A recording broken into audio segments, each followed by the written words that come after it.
Joining us now might be a man who has more information on the situation. Senior NFL insider for ESPN, Adam Schefter. Yeah, Schefty. Schefty, we're talking about, hey, how are you doing, brother? Thank you for joining us. We're talking about the Cowboys situation with Prime because this is sports media dream, but it's also a massive college football story. It's a massive NFL story. There's a precedent story. There's a lot going on here. What do you think the reality of the situation is down there in Dallas? Prime has real opportunity. Witten has real opportunity. Kellen has real opportunity. Who's making the decisions? How do you end up seeing this working out, you think, Schefty? Well, it's Jerry's team, so I think it starts with Jerry.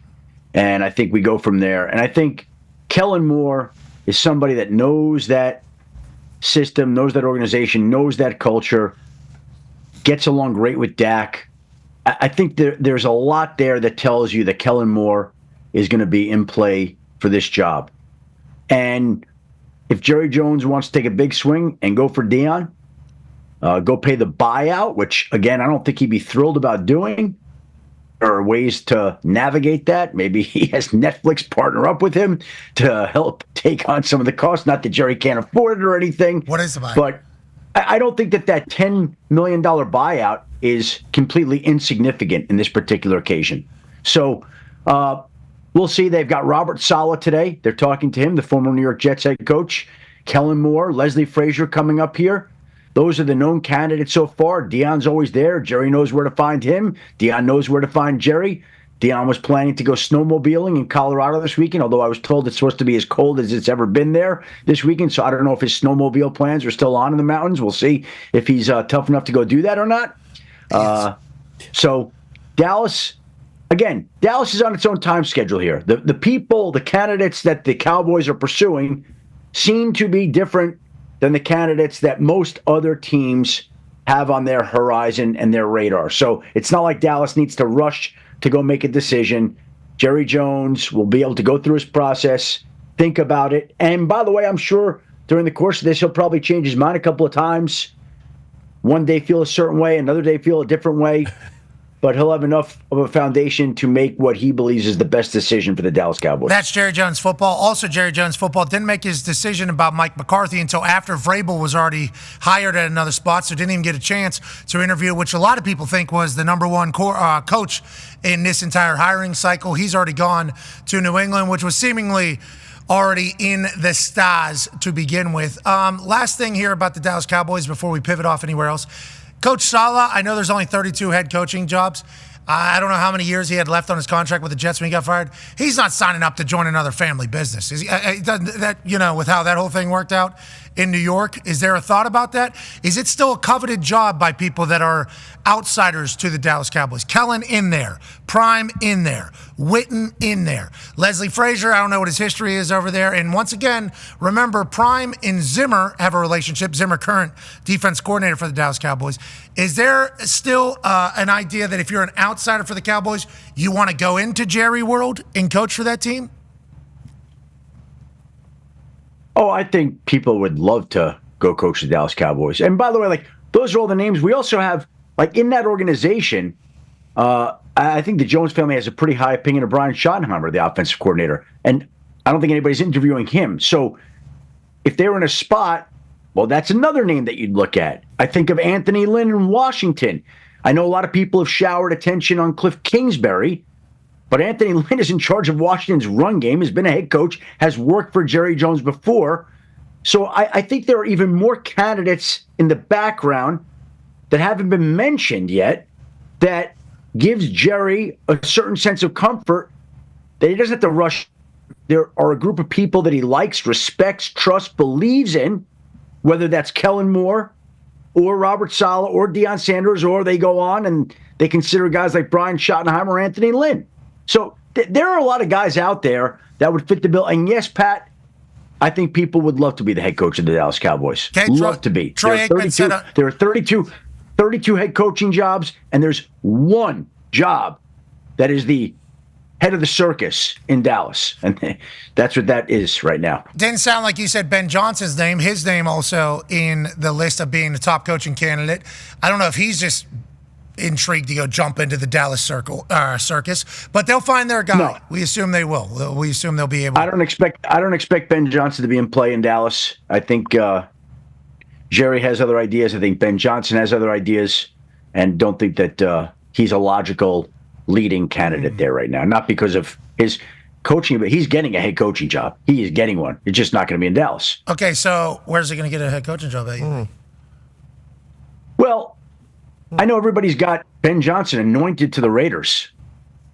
I'm not in that camp right now. So I have to believe it before I see it. Jacksonville. No, we're not just going to start listing off Jacksonville. Maybe just look at the eyes. Look at the eyes. I got him. Well, here's my question. Again, I don't know where he's going to go. He's going to have, I think, 3 realistic options. But why is everybody ignoring Chicago when it comes to Ben Johnson? Why has that been just dispelled? I don't get it. Wow. What am I missing here? I think we all think the Chicago Bears organization is shite. So whenever we hear that Ben Johnson, we're not saying that's just, it seems like it's a bit of a shite show. That is what it seems like. So whenever we hear Ben Johnson, we think back to last year when Ben Johnson was like, I'm going to be very picky about where I go because he has options. Be who you can afford to be. Okay, so if you're going to be very picky, and again, I know that this Raiders freight train has gathered a whole lot of steam, and I don't want to slow it down because, by the way, I want to say for the record, it could happen. He could be the coach there. But I am not just convinced just yet that that's going to be the way it's going to be. When we're talking about picking situations, if you're picking the Raiders, you're telling me that Ben Johnson turned down the chance to go coach Jaden Daniels last year, turned that down so he could go to a place this year in Las Vegas without a top pick, without a quarterback, that plays in a division with Patrick Mahomes, Justin Herbert, Bo Nix, Andy Reid, Jim Harbaugh, Sean Payton. Does that make sense to you? No, it doesn't. Whenever you lay it out that way, it does not. I'm just wondering. I'm just laying it out there like that. Then you talk about the NFC North, though. He knows what the NFC North is. So Chicago, if we want to play that game, now granted, they have Caleb Williams, TBD on whether or not he'll be a great NFL quarterback or just a great NFL prospect in the entirety of it all. He's already been through 2 offense coordinators. Sucks for him. Ben Johnson gets in there and maybe lays it down. But the NFC North, you got Kevin O'Connell, you got MCDC, and then obviously the thought of him going in and having to take on Jared Goff and LaFleur, obviously, but having to take on the juggernaut that he helped create up there in Detroit every single year 2 times. Yeah. Then you start nitpicking on that decision. Then you go to Jacksonville. It's like the AFC South. Yeah. The AFC South is a juggernaut too, Schefter. You know that. You know that. So he's going to have my only point here is I think there's been this overreaction in the media to anoint Ben Johnson to Las Vegas when Jacksonville and Chicago are still in play. That's all I'm saying. Okay. We'll keep it in. We'll write it down. We'll put it on a SeatGeek ticker. We'll put it on a SeatGeek ticker, and we will remind everybody via words across the bottom of the screen. Ben Johnson in Las Vegas is not a guarantee, says Adam Schefter. And by the way, he still could wind up out there. I'm not saying he's not. I'm not willing to anoint them the favorites right now. Ben Johnson to the Raiders is not a guarantee, says Adam Schefter. Parenthesis, could happen, no. Yeah, bingo. Parentheses. I think that's accurate reporting there. Okay, got it. That's everything in the NFL world. Let's talk about the New England Patriots having to make some hires. Go ahead, con man. Yeah, Schefter Vrabel's searching for an OCDC. Is there any leans right now? Who are they interviewing? Because I really haven't heard much out of that camp. And also, could you see a possible, former head coach like Saleh or even a Doug Peterson kind of take that role as an OC or DC because they don't want to be a head coach again? Well, Mike Vrabel's got so many connections and he does. Such history with so many people. And he's the first guy hired. He's going to be able to assemble his staff. But like with anybody, any hiring, you have to go through the process. You have to do your diligence on all these different candidates. You have to make sure that it's the right move. You're not rushing into anything. And honestly, now that they have their head coach, the next most important hire that the Patriots make will be, who are they hiring to influence, mold, and shape the future of their franchise quarterback? Amen. It's a critical hire. Again, we've heard the name Josh McDaniels. I think that name makes an awful lot of sense. It would be logical. He's in the Foxborough area. But I think Mike Vrabel has got to hear from a lot of different people and make sure that he feels like he's doing the right thing before he goes and hires whoever he does for that head coaching job. Got it. Because, in our mind, we just kind of start piecing Vrabel to different people in hirings.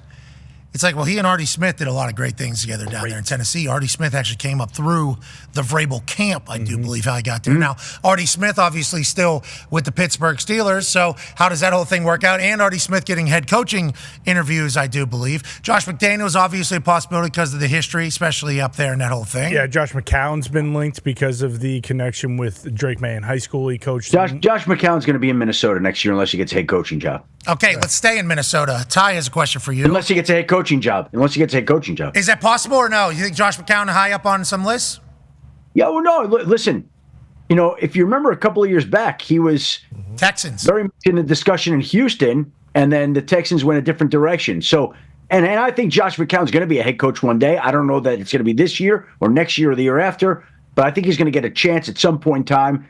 And look, if we're going to be honest here, the interesting thing about this whole cycle right now, and I've said it to you before, I said it to you this week, I'll say it again. Aaron Glenn and Ben Johnson are getting head coaching jobs. They're getting head coaching jobs. The interesting part is the other 4 jobs. Got it. That's what we need to pay attention to here. Because I don't know that we can say with any clear-cut certainty who candidate number 3 is. Who's the third guy after Glenn and Johnson? Those guys are getting jobs. There's 2 of the 6.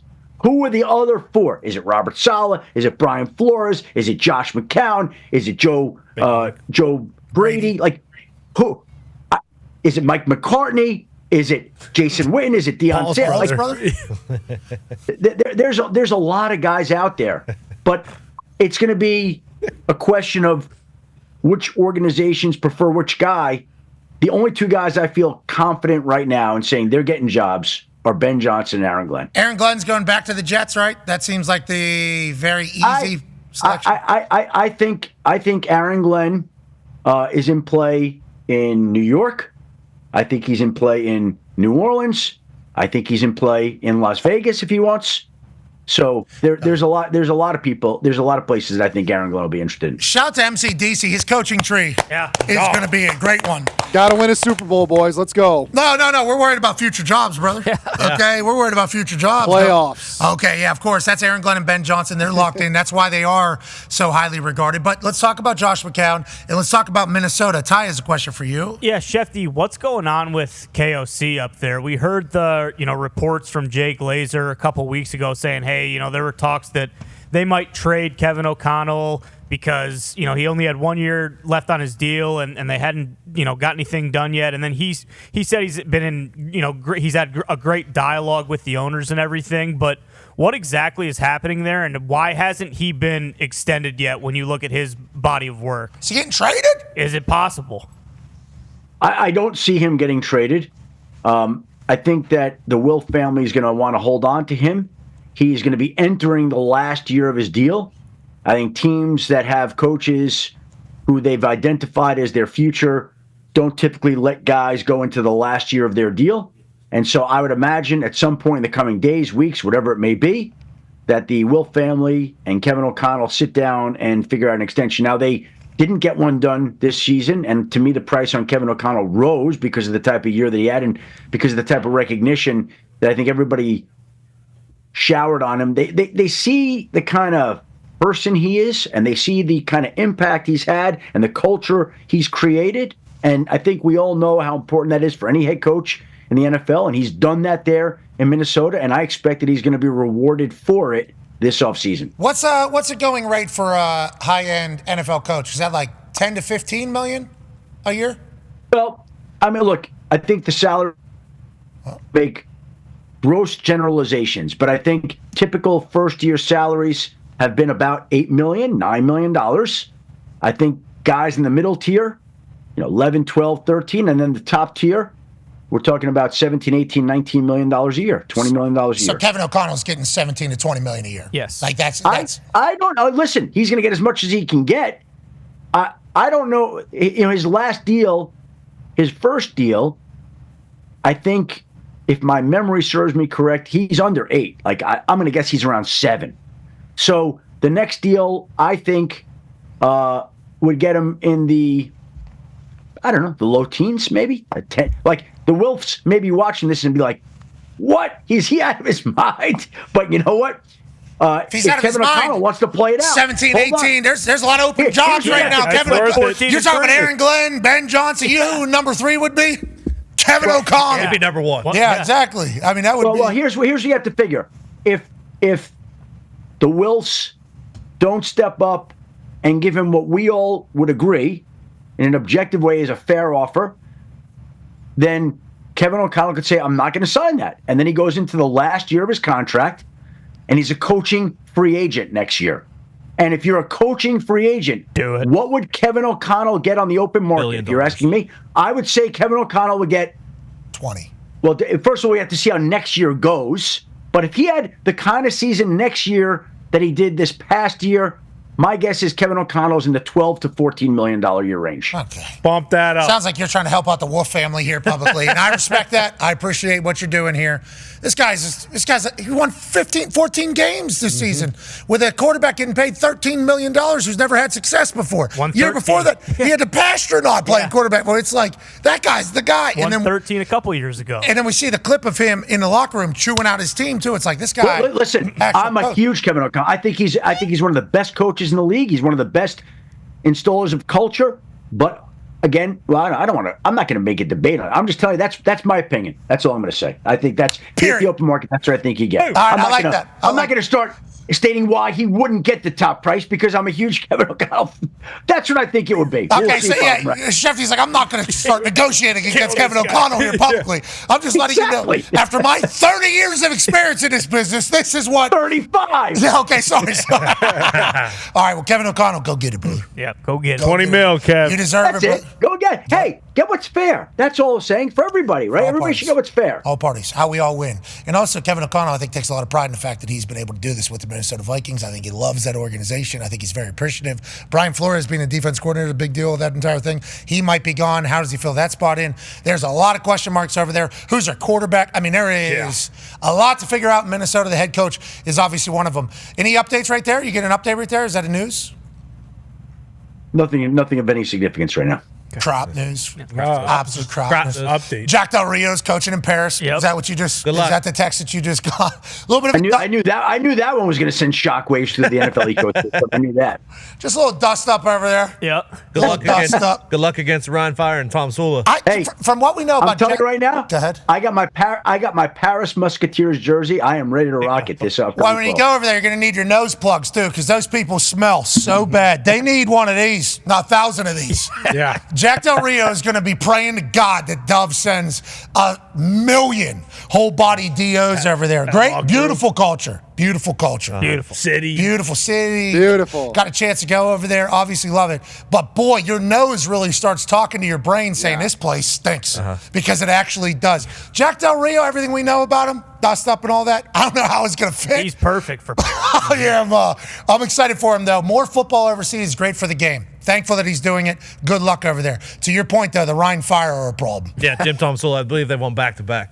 What? Yeah, dog. The Chiefs over there. Yeah, they are. Yeah. Currently, they do it first time since the Amsterdam Admirals with Adam Vinatieri go 3 straight. I mean, that's a whole story in of itself. The EuroLeague was sick. It was. Yeah. That was awesome. Might man. have its juice back. Yeah, maybe, especially if Jack Del Rio's going over. Sorry, we're taking up all your time When's here. Jim Tom Sula getting another crack? Mostly because I think they decided he's just going overseas. Let's just keep his ass overseas. We found where he's at. Let's come back to America. Let's go to a town that built all the other towns. Well, Bingo. Steel. All of them. I wouldn't Steel. go that The far. home of steel. I won't You go that see far. your building? You're welcome. won't go that far. From Pittsburgh. Tone has a question for you. Yeah, Schefter, earlier this week you were on, and I believe you told us the quote where Tomlin said he imagines change coming on a lot of levels. Know how much change we've had so far? 0. Donuts. Now, Tone, I it's don't a want to few call. days. Huh? A few days, Tone. It's a few days. I don't want to Few call days. for anyone's job, but when are the heads But going to you are. roll? You know what? Again, the offseason's young. Let's give this some time. I don't know exactly what they're going to do, but the head coach himself said what he said. I just think he was speaking in a general term. Like, I'm not expecting major changes. Like what do we think is going to happen? I think it's typical of any roster. In any given year, it turns over. However much it does, there are some changes on the coaching staff. Like, I don't know that it's going to be any more dramatic in Pittsburgh than it is anywhere else. Like, the head coach is back, the GM's back, the owner's back. We have 2 quarterbacks who are free agents. That's a big question mark going forward. You got a running back who's a free agent, 2 of them, who's been very good. Who do you want to fire? everyone. Tone? Everyone. Okay. Top to bottom. Tone wants like transfer portal, NIL. I need 50 new guys in here. Yep. That's what Tone wants. TJ can stay. Gonna have to figure that out. He's actually on his final year of his contract. Gonna have to figure that whole thing out. There's a couple other guys we don't mind. Trade for Josh Allen, too. I don't know if Bean's going to do that. But that's where the Pittsburgh Steelers fans are. They're like, hey, something drastic has to happen. We were told something drastic is going to happen. And every time they wake up and nothing has happened, they get more mad. That's the Inzer football. That's how it is. And then they're going to go in the next season believing they could potentially win a Super Bowl. Yeah. And it's going to be about 5-6 weeks in, and they're going to go, we're so That's the cycle. That is the cycle of Steelers fans. And I can feel it for him, too, because the Colts haven't won the AFC South in more than 10 years, 11 years now. Haven't even danced and played. Haven't even had a chance. And they've paid people at every position. People are going through their second contracts here in this culture. A lot of people are wondering what the hell is going on. Next year, I think, is the year. I think it is the year. But I don't think Colts fans are even like envious of like Steelers fans. Like they make it into the playoffs, they have a winning season every single year, and then they get dumped. So their draft picks are always, Shite. I don't want to say crop because it's still a first rounder, but it's never really good. It's not enough failure to make any changes, wholesale changes. Just kind of got to put some Band-Aids on. But I think you guys are going to figure it out this offseason. I agree. I think there's so, a lot happening this potential offseason, including a friend of ours, Schefty. Ty has a question for you. Yeah, Schefty, on Wednesday, we had Dan Orlovsky on the show, and in so many words, he basically said, hey, listen, coaching is my calling. I'm ready to kind of throw my hat into the ring here and see what's going on. Have you heard his name heating up at all in terms of quarterback coach openings, offensive coordinator openings, or anything like that? Because, like I said, he basically said, hey, your time is up, my time is now. I'm ready. That's John Cena, what he just said there, basically. Yeah, I think Dan's been talking to some teams and seeing if there's something that interests him and is worthwhile for him. I'll let him answer that right now. Well, he did. Yes, he did a full coaching interview on our show, start breaking it all down. And then after our show, he said, I did get a text from another team and another potential coaching candidate saying, hey, am I being real? It does feel like he's being serious this time. I don't know if that's because of what's going on TV business-wise or if this is just another year of thinking about it. It feels like... I think Dan aspires to be a head coach in time, and that's what he'd like to do. And so he's been talking to people to see if there's a spot that would work for him. And it's not automatic. He does a great job on TV, and obviously he could stay in TV and do that for the rest of his career if that's what he wanted. But I think at his core, I think he misses being a part of a football team. And if the right football team came along and spoke his language and said the right things and presented the right opportunity, I think he'd go be a quarterback's coach, with the idea that he would try to start moving up the coaching ladder in time. I think he's 41. I think he'd like to be a head coach here, like a lot of people in the coming years. And at some point in time, he'd like to start moving up that career. So, again, we'll see how he handles it, his life, whether he wants to do TV or coaching. But it sounds like he's going to have opportunities to join football teams if that's what he wants. Oh, what is it? Is that Dan Orlovsky saying, keep my name out of your mouth? Definitely, John. Is that what that was? Don't you talk about me and my family. Is he not on the NFL Live team? Yeah, that's what. When he said he wants to be a part of a team the other day, I'm like, I'm so lucky that we have this. Yeah. Where we do feel like we're part of a team. Oh, that is Dan. There is some. What is that? Is that Dan Orlovsky or is that a team saying, is Dan Orlovsky being for real? We want to make him our OC. Nope. Nope. But it's real. You're still looking. Certainly something. What was it? Tweet it, then say. Pat. We'll read your Twitter. We'll do the whole thing. No tweets coming. No incoming tweets. Huh. What was that? That seemed like you were pretty joyful, though. Did somebody send you a picture or something like that? Something happening. Just something. It's something, just something season. Yep. It's just something season. Was that related to work right there? No. Not NFL. Not NFL. Interesting. College ball. Deion Sanders. Is that what that is? High school football. You know, Jason Witten. Dan might not be the only one who has people talking to you about joining a team. I'm just telling you. Shefty. Okay, you're gonna do the Woj? You're gonna do the Woj? You're gonna go be a general manager of a college football team? What a move that would be by you, just wheeling and dealing. And let me tell you this: if there's any college teams that are offering you any position in the football world, before you sign anything to anybody, we at West Virginia would like to chat with you. Okay, Sure. we would like to potentially get your resources into Morgantown if you're going to go anywhere. Your family would love living on Sheet Lake. It's the best. Oh my God, it would be fantastic. Nonetheless, last thing here, and we know we're taking up a lot of your Friday, so we appreciate you joining us. So, Bloomberg. Roger Goodell did a Bloomberg article, and there's a lot of things that came out of it. Pro Football Talks' Mike Florio was talking about the 18-game season being the logical next step. Obviously, this is not the first time that Roger Goodell has chatted about this. If you could take a minute 15 with us here, Schefter, to hear the conversation that I had with Raj at the NFL draft, and then give us your thoughts afterwards, we'd be very grateful. Run it, Foxy. Now, the NFLPA is always going to fight against having more games. Is there a plan to continue to expand? Because 17 games feels good now. Like at the beginning, I think a lot of players, and I don't want to talk for in the locker room, there's probably a lot of offensive linemen and things like that are telling me to shut the hell up. But as fans, it's like 17 games has just become like status quo. Is there a thought of adding another one, maybe adding another bye week so we can get more exposure, more TV deals, or are we good at 17 right now? Well, I think we're good at 17 now, but listen, we're looking at how we continue. I'm not a fan of the preseason. I don't think we need waste of time, right, and energy. I don't buy it, and I don't think these guys like it either. Well, they have to spend full price for the tickets for those games. No, they're actually discounted now. We just thank you for doing we that. got that done. Thank you. Our commission. That's our commission. Thank you, commission. But the reality is, I think I'd rather replace a preseason game with a regular season any day.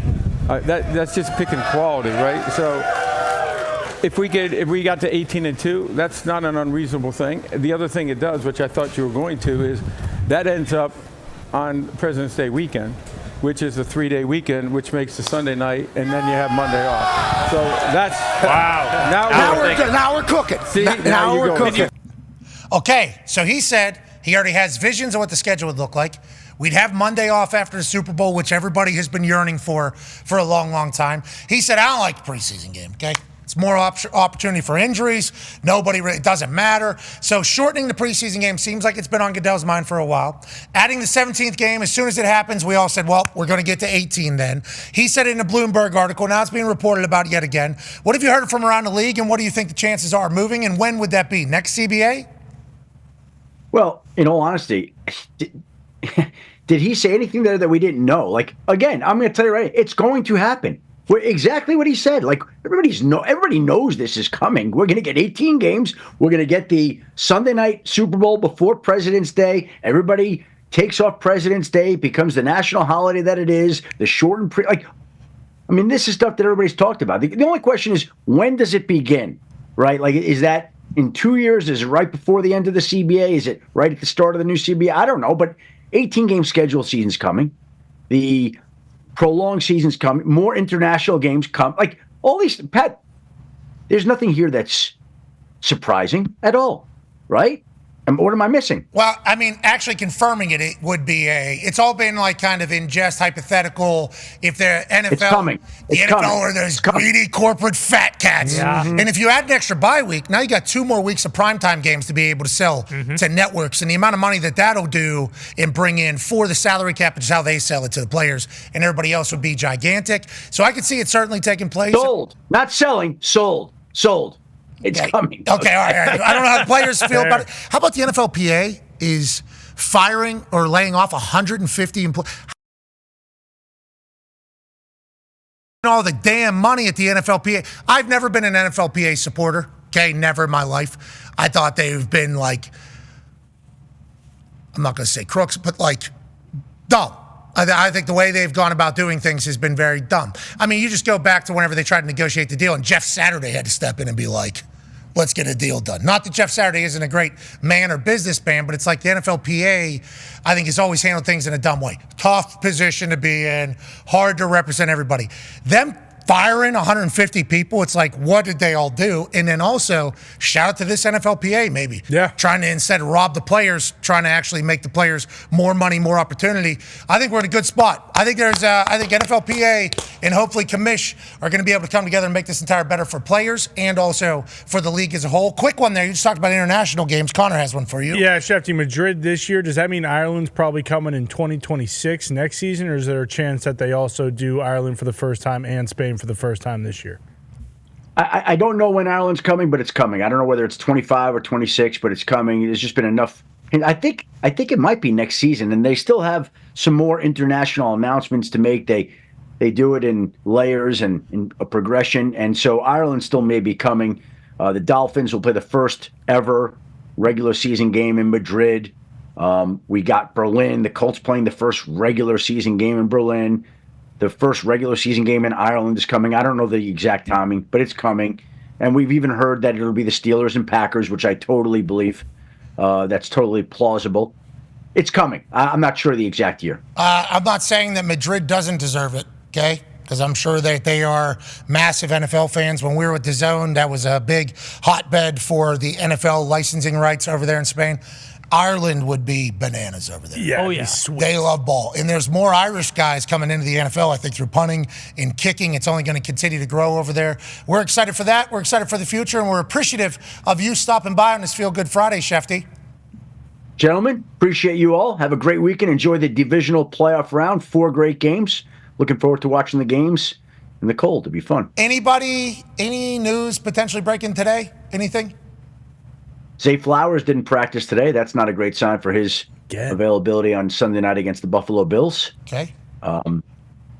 And Jeremy Fowler just reported Joe Thuney starting at left tackle for the Chiefs, so they're sticking with him at left tackle. That's interesting. Right where we are right now. Any news coming? There's always news coming, Pat. Any good news coming though? Like talkable news. Worthy. We got a couple hours left here. I can't predict the future. I'm not Nostradamus. I don't know. Call O's. Yeah, why don't you call O's? Why don't you do that whole thing? He freaks me out still. Yeah, no. He just had a Forbes article done about him. Well, it's cool. O's is getting pushed. Yep. As he should. Mm-hmm. That guy always shows up. He does. Mm-hmm. Always blows minds. You see his rates? $10 million I heard he made off Forbes is what it told me allegedly. He tried to tell me what his rate was whenever we tried to get him at the draft, and that was a full-on, okay, we're not doing that. that is not how this is going to go. You know, we got to work this thing out. He did good business with me, which I appreciate. His people did good business with me, but like, if you're looking for somebody to blow the mind of in anything, I mean, that's an easy. Whatever he's charging, if you got it, 100% worth it. Yep. For this demon to come into town and just ruin everything. I will say this: of all the times I've been with him, of all the times I've traveled around with him, he's never not blown my mind. Did I tell you? Did I tell you what happened with my father-in-law when we came back last year? Did I tell you that story on here? I don't know if I did or I You did. got 30 seconds if you want to retell it, though. So basically, you're coming back.